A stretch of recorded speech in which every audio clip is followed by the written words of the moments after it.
J'ai été crucifié avec Christ, et si je vis, ce n'est plus moi qui vis, c'est Christ qui vit en moi. Si je vis maintenant dans la chair, je vis dans la foi au Fils de Dieu. Galates 5:20.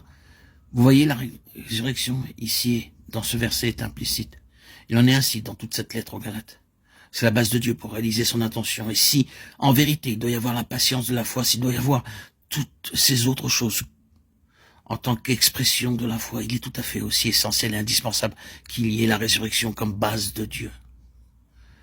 Maintenant, élargissez cela, et vous apercevrez que Dieu réclame cette base-là, que tout le dessein de Dieu et toutes ses intentions sont réalisés sur la base de la résurrection.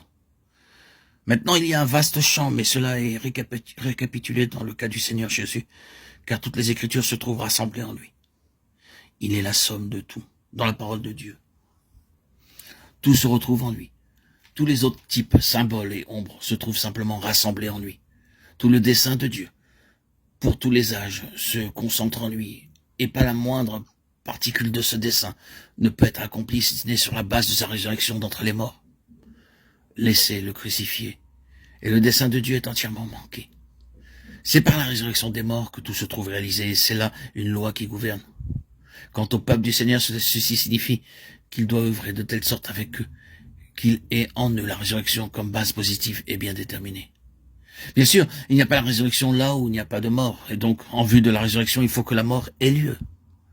Mais je préfère considérer la mort comme le côté positif, et préférerais ne pas mettre en valeur la croix du côté de la mort, mais seulement pour ce à quoi elle conduit, et ce qu'elle rend possible, à savoir la résurrection. Dieu se tient toujours du côté positif.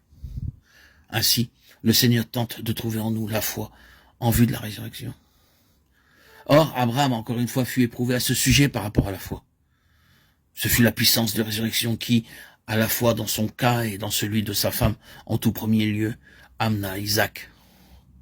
Vous vous souvenez que Sarah a ri. Le Seigneur dit à Abraham, pourquoi donc Sarah a-t-elle ri?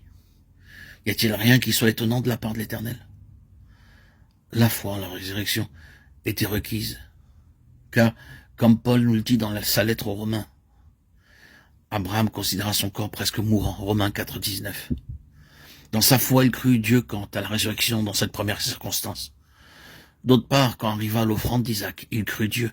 Il nous a dit qu'il obéit parce qu'il croyait que Dieu pouvait le ressusciter d'entre les morts. Ce fut la foi en la résurrection qui fournit à Dieu ce qui était nécessaire en vue de l'accomplissement de son intention.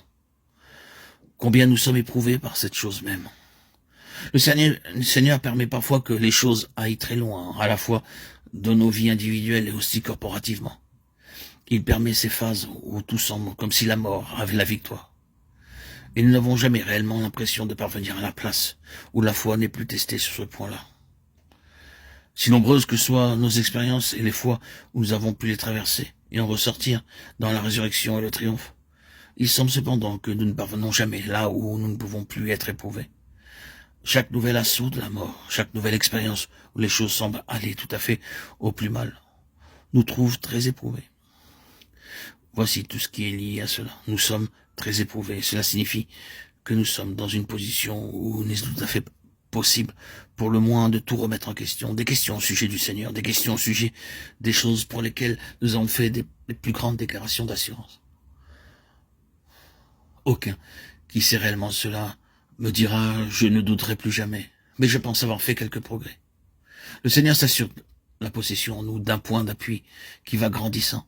Son œuvre en ce qui nous concerne par l'épreuve de la foi est de nous amener, quoique notre réponse soit si lente, à la place où nous lui faisons confiance comme Dieu, comme au Dieu de résurrection, et où nous pourrons donner prise à ce qui ressemble être la mort, avec l'assurance et la confiance que la fin n'est pas la mort, mais la résurrection.